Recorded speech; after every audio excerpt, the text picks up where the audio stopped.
Hello, let me introduce my work about NADH growth rate evaluation in different red brain regions by fluorescence spectroscopy.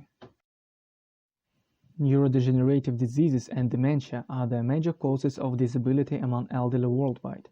According to the World Health Organization, 10 million new cases are revealed every year.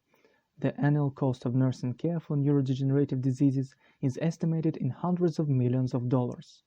Since the etiopathogenesis is not fully understood, neurodegeneration can't be treated or postponed. There are a lot of speculations about neurodegeneration pathogenesis, comprising synaptic dysfunction, increased reactive oxygen species production, neuroinflammation, and so on. Still, the mechanism is not fully understood. One of the most promising hypotheses suggests the key role of mitochondria and cellular respiration metabolites like NADH. Determination of NADH by the fluorimetric highly sensitive method is the most common.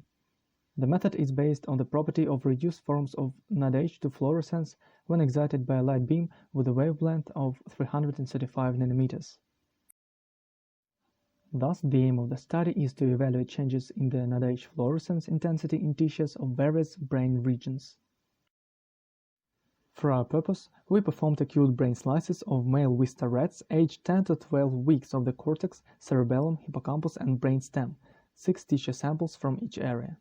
Mitochondrial NADH quantification was conducted by an experimental setup developed and established by our colleagues from Research and Development Center of Biomedical Photonics. To determine NADH growth rate, we conducted a series of measurements of the basal fluorescence level, fluorescence intensity after adding FCCP and after adding sodium cyanide. A histological examination was provided to study morphological changes. After samples preparation, we studied intact NADH fluorescence level after FCCP and sodium cyanide add-in. FCCP serves as protonophore that reduces NADH concentration rapidly. Sodium cyanide otherwise inhibits the fourth electron transport chain complex in mitochondria, which results in maximization of NADH concentration. Using linear approximation, we can measure the NADH growth rate that can provide useful information about metabolic pathway safety in tissue. Graphs reflect the time points when various regions were added. NADH growth rate was calculated using linear approximation. Statistical analysis was performed using the Mann-Whitney test. According to the data obtained, the hippocampus has a higher rate of NADH formation than other parts of the brain. Statistically significant differences were received for the hippocampus with the cerebellum and brainstem. Morphological examination shows moderate hypoxic changes, confirming the data received by fluorescence spectroscopy. The hippocampus has markedly higher NADH growth rate compared to cerebellum and brainstem, which can indicate the greater mitochondrial metabolism intensity.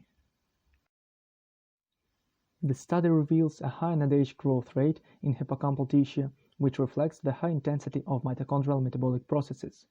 The research supposes a good ability to restore the initial level of bioenergetic parameters in hippocampus as well as higher risk of disruption of the bioenergetics during hypoxia and neurodegeneration. These results can be used to further development of ways to restore the mitochondrial bioenergetics in neurodegenerative diseases. This study was supported by a grant from the government of the Russian Federation for state support of scientific research conducted under the guidance of leading scientists in Russian educational institutions of higher education, scientific institutions, and state scientific centers of the Russian Federation. Thank you for your attention.